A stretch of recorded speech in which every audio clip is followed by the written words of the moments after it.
the biggest thing you can do, right or wrong for yourself, is not be yourself. Be authentic. You got to just be comfortable with who you are and own who you are, and figure out what your why is. Like, why are you doing something? And people are chasing other people's dreams and shouldn't be doing that. And the only one that you can do different out there is you. Welcome to Be Bold Branding, where we discuss the power of differentiating yourself through your own unique story and standout personal brand. Hey, just a reminder that this season we're talking about the one bold move that our guests have made, which have gained them recognition and authority in their space. And speaking of another bold move, our guest today began day trading while in college, and at the age of 19, he earned $30,000 to $50,000 a day from his desk in a college classroom. Listen, if that was me, I was down in Florida doing that, and all I could think about was, I can't wait to get to the beach. And usually it'd be halfway through the class and I'm gone. Okay. So I had a little bit, different story there. After amassing almost $2 million in his early 20s, the tech bubble hit. But as we all know, if you can make it there once, you can do it again. He did that and much more. And today, Jeremy Delk is going to share his journey with us and the bold moves he made through the good, the bad, and the ugly of entrepreneurship. That's it. Welcome to Be Bold Branding. Thanks so much, guys. Appreciate it. Thanks for having me. Absolutely. What a story, man. What a story. I love it. For somebody that sort of watched back in the Yahoo days, you just buy it and just hold on because it was going up and all that kind of stuff. And then it went down and people lost and they gained and they lost and they gained. It's, and I've always been fascinated with that day trading thing anyway. Never did much of it. I was just a picker and a holder. And, what a story, man. Let's start at the beginning. It's no secret that someone in their early life had a lot to do with their ability to overcome and gain that success. So tell us a little bit about how you grew up and where did the drive come from like that? Yeah. So I don't think I grew up any different than, hopefully a lot of your listeners. I'm a small town kid from Bardstown, Kentucky. We talked about love Bardstown. Having some bourbon ties and some bourbon fondness, and I'm still a great local supporter of the local economy. But grew up there, and Bardstown, it's quintessential, right? I mean, Rand McNally actually, I think maybe 10 years ago, rated like the most beautiful small town in America, has the little center courthouse with the roundabout in it, and just very quaint, 30 something thousand people probably throughout the city and the county, and small town USA. And I had a great, relatively stable upbringing, middle-class family, went to Catholic school when I was younger, wanted to break the mold and refused Catholic school in high school because I wanted to get exposed to more people, and went to NCHS, Nelson County High School, and graduated there. But to the drive piece, I've just finished a painstakingly therapeutic process of writing a book, which I don't know if I recommend putting it into your enemy to do that. But through that, I relived a lot of this stuff, man. It started off as a business book, really, and it very much shifted to a memoir. So a lot of these things that we're talking about now are kind of top of mind, because you really don't know why you are what you are, what shaped you, until you really turn back and look in the background and what kind of happened. So for me, I think, again, through a lot of therapy and looking back, the first big piece probably in my life, I lost my dad. I was like 7 years old to a traumatic motorcycle accident. I think it was prior to that, we had a very safe and, insulated, family love, all those things that you have. My dad was an entrepreneur and had his own businesses, mechanic, like car lots, not some like crazy business, but just, self-employed. Right. And there and did that and provided. My mom never worked. And at 7, I have a younger brother that is 5-year difference apart. So he's 2 years old. It's just a massive amount of instability, right? I mean, just, my mom was in her late 20s, maybe, right? I mean, still a kid, two little kids, and everything kind of impacted. So I think retrospectively, that instability or that just lack of control probably motivated me to take two things at heart. One is time, right? No matter where you are, what you have, you're not guaranteed tomorrow, right? Right. And the other piece was financial. I think I always had this, idea to want to do more, see more, and be more. And I think that's that financial security, not seeing what you take for granted as like you just had food to eat, you had all these things, you had a nice house, and seeing that how quickly it can be ripped apart. I think that was probably subconsciously for me a big driver of, wanting to be successful and earn and do all those things. So, Oh, I think that's really good insight for yourself personally, having to go through that. But definitely, I would say that's a driving force on it. And I like what you said about, because the idea for this show has always been like, be bold, like be bolder. When I'm a guest on a show, somebody's asking me like, what's the one advice that you would give everybody? I'm like, be bolder now. Because I look back at my life and I think, man, I wasn't bold at all, really. I've accomplished stuff, but I could have done so much more if I just believed in it then. And I think I hear that's what you're saying. I don't want to put words in your mouth, but, when you realize at a young age, hey, everything can be okay for a minute, but then you're not guaranteed that next day. Get after it today, If it's worth doing, do it now. Go do it now. That's the bottom line. I mean, to save you guys, 300 pages of reading, my basic takeaway of the book, and it's 20 years of my life, and it's titled Without a Plan. And I've done it, and it's basically showing I've done some decent things in my life. Most I'm proud of, some I'm not proud of, but I've been, relatively successful, as you would, categorize on a Forbes article or a wiki page, from that thing. But sure, none of that really matters, because that's all the bullshit, right? Inc. 500, all those things. That's really kind of crap. Like, that's just like your CV. What's the important piece is what it took you to get there. And I've done all of these things really with no clue of how I was going to do it. Mm-hmm. And I told that story not to be braggadocious, but just like, you can't have it all figured out, man. Like, right. Did someone have show me someone right now? I wish we have a call-in show. Someone called me in and said they had a contingency plan for a global pandemic a couple years ago. Right. Like, cannot have it all Nobody figured out.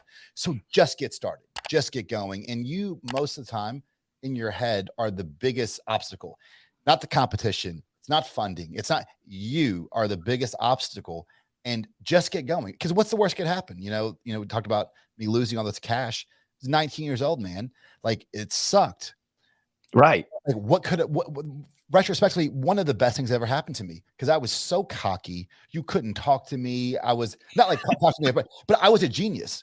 Sure. I should be running CNBC. Like, I was a genius. And clearly I wasn't, right?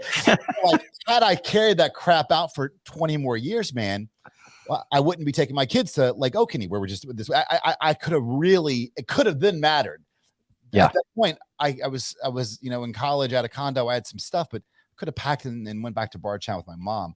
So you don't, and most of the times, some of these really tough lessons that you learn, it's not what's happened, to you. It's what's happened for you. You don't know, and you may not know for years. You just got to have the faith, and a lot of times it's blind. Just keep going, because you have, until you stopped, you've not failed, right? I fail on purpose, but those failures are learning to go through.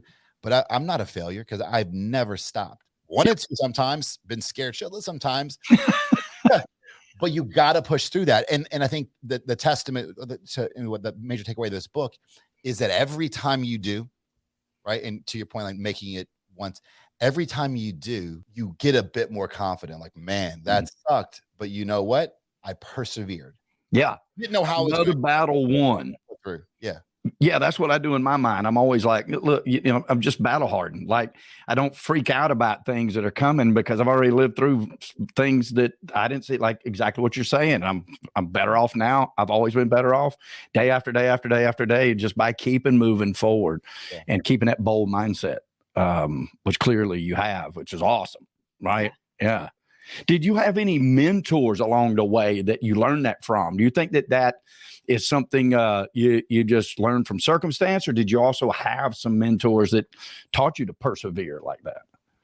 Yeah, it's a good question, and one I get often. I think Short answer is no. I didn't. I couldn't point to a grandparent or even a book that I read that necessarily empowered me. I think a lot of it was that naivete. I really think a lot of it for me was this driving force of, I love learning, right? I mean, you know, after I lost that money and I didn't know what was going to happen, it led me to what I thought as a kid was my dream job. Growing up in Bardstown, Kentucky, I wanted to be in New York City. That's it. That is Sinatra. Like, you can make it there, you can make it anywhere. I wanted to be in New York, and I wanted to be on Wall Street. I had no way. I was in school in Rhode Island and a business degree when it all kind of happened. But took me losing that money to get through odd job to eventually become the youngest institutional equity trader at Fidelity Investments in Boston, then in New York. I had no idea how I was going to get there, but that's where I ended up. And it was 2 years into that gig, making a lot of money, back on my feet, when I rang my mom. I'm like, hey, I think I'm going to resign. What? Like, what are you talking about? Like, you just another bold move. Good now. You're making more money than me and your stepdad, and like, you're wanting to what? But I wasn't fulfilled in that, and it was maybe the confidence of losing it all and coming back again. That I made $6,000 my first year in business, but that was 20 something years ago, and that company's still around. And it was not the money; it was the lack of creative thinking, creative ideas. That's just how I am. So I always enjoyed. For me, it's the learning and it's the experience, and I'm attracted to that unknown, because I like figuring out problems, and that's I think the creative side of me. So I think I did have a mentor, but I was a student and read and looked through and probably read a lot of business books. So I think I had mentorship through that, but not a direct one-to-one. Yeah. Well, that's still a great takeaway, because we had a guest on one time, and I think Tanya asked him, well, did you have a major mentor? And they said, well, I read a lot, so I've had a lot of mentors. And I definitely agree with that, being well read and going after and figuring things out that you don't know. And you actually answered a question before I asked it, which is awesome. I was going to ask you, like, when the day trading failed, did you just like, oh, I'm such in shock, I can't do this anymore, I'm never doing this again? Or did you say, well, I know what to do, so I can start over with pennies or hundreds and build it back up until I can move to something else? And you sort of answered that. You ended up. That was 4 days later. For 4 days, I drank Jägermeister, watched the market, and like my mom had to send a friend in. And you know what? That also was a lesson, because I didn't have a safety net, right? I mean, you have all these helicopter parents now going through. My mom would give me the shirt off her back, but didn't have a shirt to give me. You know what I mean? So I had no fallback. Yeah. So I had so I could either, and it took me 3-4 days. So it wasn't an instant. I wasn't like, okay, how do I handle this? I was drowning myself and watching Maria Bartiromo drinking Jaeger at 9 o'clock in the morning. The money, honey. And that's not a strategy. But it took me time to say, hey, I can either, feel bad about myself, go through. It could be a story. I moved back to Bardstown, young kid, made a couple bucks and lost it all. And that could have been me, but I didn't want that to be my story. So I went on, and I had obligations. I had bought a condo. I had a high interest mortgage on it because I had to put like 40% down because I had no credit or actual stable income, but I had cash because I was making it. I had a mortgage payment, I had HOA, I had a car, I had all the other things that you have. Well, not really as a college kid, but I had those things at 19. So I either had to pay them. I just had to figure it out. And not having a safety net helped me speed up the feel bad for myself phase. Yeah. And wouldn't you say in your position that it also helped you achieve such staggering success, right? Would you say that led to that? I mean, you didn't have a safety net. You were just like, hey, I got to do this anyway. And failure was not an option. It was not an option. It's figured out, and it's scary. And I don't know that I had any of it figured out, but I kept moving forward. Like we said, I mean, that's it. And again, it's that circumstance. I believe firmly that me taking that hit and losing that happened for me, not to me. Amen. That's true. And one of the best things that probably ever happened. Yeah. Right. And then you also had money in real estate. So that helped you realize that's a really good spot that you can make even more money and be more stable about it. Yeah. Exactly. Yeah. And I know we talked a little bit before we went live, but I'm with you. I mean, I've got cash in 529 plans. That's it. I have no other than 23andMe. So I invest early in companies. So I was early in Uber, I was early in 23andMe, and early in Airbnb. But after they go public, I usually liquidate. 23andMe was a SPAC deal, and it's just, I haven't liquidated it to take the loss yet, because I was paper. But I don't have anything in the market. I invest in businesses that I either own, control, or actually can have an input on of making it a success.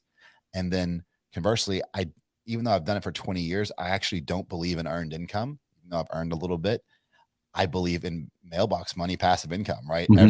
Every business I own, if I don't have the space for it, I buy a building and they're leasing back to me. And then you sell the company, you go through, and there's still tenants.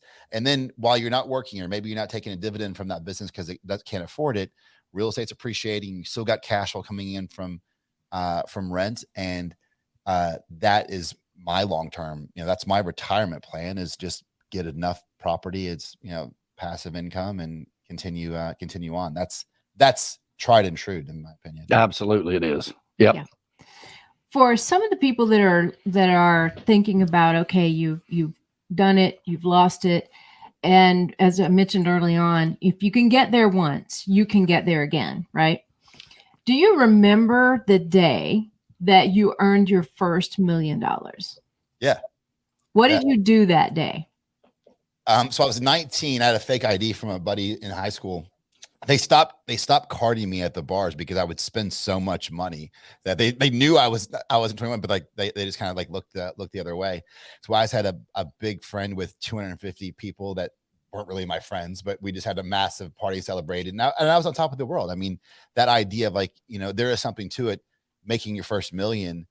It's this unicorn type of like this thing that it's so far off until it isn't. And then you do it, then you're like, okay, yeah, let's do it again and again and again. It's not as hard. But to me, that was near the height of it. That was probably in would it crash in March, April? Yeah, that's probably, just after Christmas time, something like that. I was king of the world. I just had it all figured out. Why would I ever do anything other than this for the rest of my life? Paying attention to school, because like, how could this professor teaching econ tell me anything when I'm making his salary on a daily or 2-day basis? Right. But obviously it wasn't sustainable, and there's a lot of lessons there. But it was good. But I think even that, fast forward, I don't think that's different than what we're seeing right now. And I think a lot of people are getting hurt with crypto, which I'm not. I mean, I think I actually have an NFT of Gary's but I'm not really into crypto at all. I mean, I maybe have a little bit of Bitcoin, but I know nothing about it because I can't control it and don't do. I do think there's something on the blockchain, and we've got an NFT project that we may invest in. But just look at what happened in that .com thing. It was, several factors. PE, price to earning ratios, just didn't matter anymore because it was all this earning potential. I was trading on a Palm Pilot, if you remember what those are. Oh, yeah. Sure do. Palm Pilot and Ameritrade. And I was doing that, but now you had access to cheaper trading, more trading on the web, and this, .com eventual bubble that didn't have any, common sense to it. Well, I mean, history does have a way of repeating itself, right? Now you can trade on Robinhood or these things that are gamified, or you go through, Coinbase, and there's white papers and there's new coins out there that have no basis. There's been several Ponzi schemes. There's no regulation. Even in the .com, there was some level of regulation with the SEC that had a threshold, right? As long as you weren't trading on the pink sheets. And then you have a global economy. So you're not just having US investors, you have people from, all around the world. So you can see how quickly it can get awry. And I think we're seeing a lot of that, or have seen a lot of that already in the last 6 months, this crypto correction. So it just, a good lesson is, if it seems easy, probably a reason for it. You're right. It's not going to be sustainable, and you should just kind of ask. And diversification to agree, and diversification in the other real estate assets. Maybe you're doing, not just all real estate, but maybe you're doing commercial, residential, other things. But it's tough, man. You have to just question everything. So tell me this, what's the name of your book? Is it done yet? Or are you still working on the last little bits of it? It's done. I'll email you guys an advanced copy. I'll get it out. It hits Amazon November 8th. Okay. So yeah, it's called Without a Plan, and it's a memoir of unbound action and failing my way to success. Love it. Yeah. What a We'll great definitely title. check that out because it's I mean, it's really like I just love your attitude about it because I just think that is so important. Like I said, you never fail because you never stop. Yeah. And these things don't happen to you; they happen for you. And a big believer in that. That's true. I just figured out early on too that, you know, the bigger the debacle, the bigger the explosion, if you will, the greater the blessing. Like every time I've looked at it and I'm like, oh man, this devastating thing that happened, I end up blessed 4 times, 5 times, 6 times, 10 times that. Mostly we're just keeping a positive attitude. Yeah. Absolutely. And I think it's how we raise our kids, it's schools, all these things. There's such this predisposition of failure being a bad thing. And I just can't disagree with that enough. You know, my son, as an example, he's got into go-karting, and this he's doing like 6 or 7 months. He's 8. Pretty cool, man. They go like 55, 60 miles an hour, nuts. And they're right off the ground. I mean, it's So we're up at this club outside of Cincinnati, and this past weekend, or not past, it was probably a few weekends ago, he competed in his very first pro level race. Everything else has been pro-am and what have you. And he's competing against kids that are 10 who've been doing this for 2 years. And he on the qualifying days, a whole long weekend qualifying day, and I won't belabor this point, but effectively, he as an individual set 2 personal records. His fastest lap time on mile was like 1:10. He did like 3-minute 9s and then 1:08. So 2 seconds, which is huge in racing. The leaders were 104, 104, 105. So you have to be in a certain kind of, I think you have to be, 106, 107. They want to try and go through, or you kind of get flagged in. So he got flagged in, 2 laps to go, even though he made massive improvements. And he was shocked. He was crying. I mean, he basically cried. And you never want that for your kid to see them upset.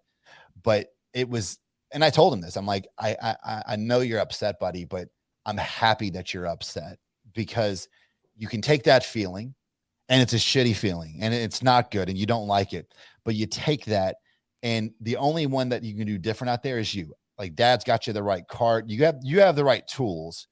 It's now you that got to go and do it. And you can do it because these kids just have been doing a little bit longer, got more confidence going through. So it's celebrating that as opposed to coddling him, saying, it's okay, buddy. Well, here's your participation trophy. It's okay. Take that anger, take that fear and that pain, and use that. Make it a driver. Make that as a driver and and motivate through. So I just think it's our jobs, and that's part of you writing this book. It's our jobs for the people that have went through it and have traveled it. We don't often value what we don't know, or we often don't value what we know because we know it. Mm-hmm. But I think it's an obligation to go through, and I do it through this book and telling stories and doing podcasts that, hey, man, any of your audience, even was listener that's, hey, something just happened. They lost their job or whatever it is, business and personal. It's okay. Humans are innate and strong beings. You can get through anything. Just give yourself that confidence and push through. Right. And tomorrow's another day. Absolutely. Yeah. Great advice. Another takeaway. It is great advice. Another takeaway. Not enough of it. Like you said, overall, I think in the world, those drivers, you use those times to say, hey, I can do better. I can do better. I can do better. And I love it. I love it. So I'll tell you 2 things about the kart racing thing. It's pretty big around here. We're north of Atlanta.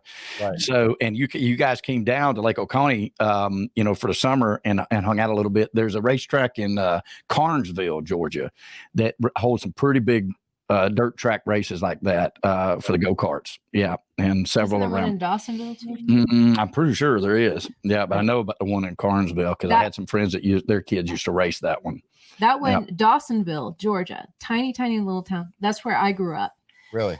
And Dawsonville is the moonshine capital of the world. So we have a little bit in common coming from the bourbon and the moonshine areas of the world. So, but they put up a really nice go-kart track several years back. I haven't been to it yet, but it's supposed to be pretty awesome. So, hey, we got a personal question for you, Jeremy. Sure. We like to ask this of all of our guests. If our listeners have the freedom, because that's what a great personal brand gives you in life, is great freedom, right? To visit anywhere in the world, which place would you recommend to visit and why? Okay. This is easy, but I'm partial. So there's a little island in the British Virgin Islands called Joost van Dyke. If you've listened to Kenny Chesney, he's got several songs and writes about it. The island has about 250 people on it year round. I discovered it 7-8 years ago and was fortunate enough to buy a piece of land and build a house right there in White Bay. And that's great. It's the most beautiful, picturesque view. Condé Nast rated it one of the best beaches in the world. I mean, it's like a bathtub. It's unreal. But the thing that's more beautiful is the people of that island. And it's it's just amazing. The culture, but just the willingness to kind of go through. After Irma and Maria, I was actually down in the British Virgin Islands on Necker. I was down, Kenny Chesney was down there. Kenny comes down there and does a little concert for about 100 of us, and has done so much relief work. But it's just a beautiful people. And like if you listen to some of his songs, like from Songs of a Sailor, and it's just inspiring to see the love and the passion. And I can't recommend that place enough. I like it. I've been there. It's great. And actually I have a cousin that lives down there. They have a house on the main, on the main island. I forget what they call it. Tortola? Yeah. And they're actually boat captains, her and her husband both. And then in the summertime, they go to Alaska a lot of times. And so they're all in the entertainment industry, and do, boat captain tours and stuff like that. So yeah, beautiful place down there. And I would agree with you 100%. People are wonderful. Yeah, I tell awesome. Everyone goes there with me. If you bring a shirt with a collar on it, we're not friends. We're not friends. That's great. Board shorts and rash guard shirt. It's basically this. This is your costume for the. There's your attire, right? Right. Yeah, what I like about it down there too is like money. Even though there's so much of it down there, doesn't matter. Like you're sitting there at the bar having a drink, or you're dancing with billionaires and with people who scrounged every dime they could to get down there, and nobody cares. Like that. I truly love that attitude. Loved it. Exactly. Yeah. That's everyone's the same, as it should be. And you've got the water and absolutely, and it's just love, man. It really is. Yep. Well, I thought you was going to say Bardstown, so I know Bardstown's your second guest. We've been to the listeners. We've been to Bardstown long before we met Jeremy, and we love it there. It's a cool town. I got to say, it is. It is. Yeah. So, Jeremy, if you wouldn't mind, take just a moment, tell people how they can reach you if they want to learn more or want to work with you, and also give your book coming out. Give it a plug. Yeah. So I'm JeremyDelk.com. You can find me. I'm Jeremy S. Delk. On all social media platforms. And yeah, November 8th, Without a Plan is coming out. And then if you want, I'll have my team give you guys a code on launch week. I'm going to try. I just want to get this out, right? So sure. I wrote it for mainly my kids, I think, for them to read later on in life. Definitely some of the stories I don't want them to read till maybe after college. But I really just want more people to get in the hands. So for that launch week, I'm basically going to try and give the book away, at least an ebook or something, like $1 or something really inexpensive for that launch. So I'll make sure we give you guys links and I'll send you guys an actual hardcover book of it when it gets out too. But yeah, share it out and just love to hear the feedback, good, bad, or indifferent. The important thing, and I know we're wrapping, but you guys do a lot of personal branding, and you do this, and I'm sure this is in your message, but the biggest thing you can do, right or wrong for yourself, is not be yourself, right? So true. I curse, I just whatever, but I could do that in a boardroom selling a company for $500 million, or down in Yoast, hanging out, just drinking rum. You got to just be comfortable with who you are and own who you are and just be authentic. And I think I hope that's what comes through in this book, because it's not just about business, man. A lot of it's about, personal, struggles I've overcome. And that's the other part of this world that we live in, right? There's that personal side of it, and you got to have them both in line, right? And if they're not, there's probably actions you're doing that are telling you that's the case. So be authentic to yourself and figure out what your why is. Like, why are you doing something? And I think that's so important, that people are chasing other people's dreams and shouldn't be doing that. I love that you're message. Speaking our language, man. I love that message. And we'll leave you guys with this. If you are looking to build this recognizable brand, like Jeremy, and you are looking to create this authentic brand, which we love that word around here too, that really tells your why, tells people why they should do business with you, head on over to our Facebook group called Build Your Business Star Brand. We're going to crack the code on issues like this every day and teach you what it takes to build that authentic brand, guys. So you can have one just like Jeremy's. That's right. And you know why we do it, guys? We do it for prosperity. And when we say that, we're not talking about just money. We're talking about the true 360 of an abundant life that we wish for every one of y'all. We know that prosperity favors the bold here. So we say be bold, folks, especially with your brand, just like Mr. Jeremy. And thank you, Ms. Tanya. Thank you, guys. All right. We'll see you next time on Be Bold Branding. Thanks, guys. Brought to you by BrandFace, the only comprehensive personal brand building system across the globe.